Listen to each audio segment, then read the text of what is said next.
আসসালামু আলাইকুম বন্ধুরা, তোমরা সবাই কেমন আছো? আমি ভালো আছি। তো আজকে তোমাদের সঙ্গে আমি যেভাবে টমেটো চাটনি বানাই সেটা শেয়ার করব।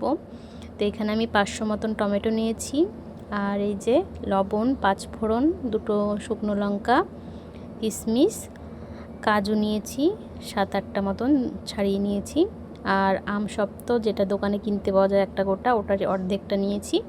আর এই যে খেজুর আমি ছোট ছোট করে টুকরো করে নিয়েছি, আর নিয়েছিলাম স্বাদ মতো চিনি। এখানে আমি 1 বাটি চিনি নিয়েছিলাম, পরে আবার অ্যাড করেছিলাম চিনি। তো আপনারা স্বাদ বুঝে করবেন। তো চলুন দেখে নিই কীভাবে আমি বানিয়েছি। এই যে গ্যাসে একটা প্যান বসিয়ে তেলটা যখন হালকা গরম হবে তখন ফোড়নগুলো দেব। তো এই যে শুকনো লঙ্কা আর 5 ফোড়নের ফোড়নটা দিলাম।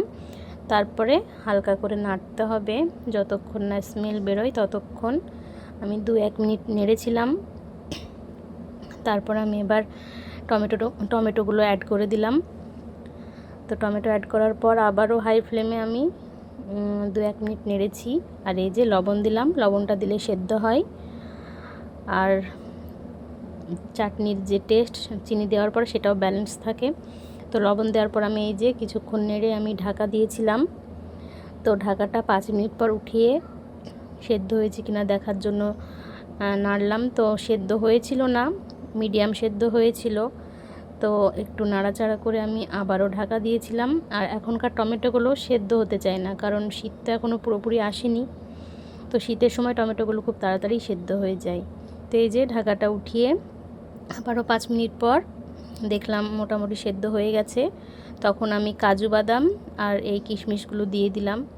আর আমসত্ত্বটা আমি পরে দেব, খেজুরটাও দিয়ে দিয়েছিলাম, কারণ আমসত্ত্ব এখন দিলে নাড়তে নাড়তে তখন আমসত্ত্বটা গলে যাবে। তো এবার আমি চিনিটা দিয়ে দেব। তো এই যে আমি ওই বাটির 1 বাটি চিনি দিয়েছিলাম, তো একটু মিষ্টি কম মনে হলো বলে পরে আবার একটু অ্যাড করেছিলাম। তো এই যে আবারও ভালো করে নেড়ে আমি যতক্ষণ না পানিটা বেরোয় ততক্ষণ নেড়েই গেছিলাম। তো দেখুন চিনি দেওয়ার পর কালারটাও সুন্দর চেঞ্জ হয়ে এসেছে। তো এই সময় আমি এবার আমসত্ত্বগুলো দেব। তো ভালো করে নেড়ে আমি ওই যে গোটা গোটা ছিল সেগুলো একটু একটু করে ভেঙে দিচ্ছিলাম। তো এই যে আমসত্ত্বটা দিয়ে দিলাম। দেওয়ার পর 2-4 মিনিট নাড়লেই রেডি হয়ে যাবে, কারণ আমসত্ত্ব দেওয়ার পর বেশি নাড়াচাড়া করলে আমসত্ত্বটা আবার গলে যাবে। তো এই যে কালারটাও আস্তে আস্তে চেঞ্জ হচ্ছে টমেটোর। তো আমার চাটনি প্রায় হয়ে এসেছে।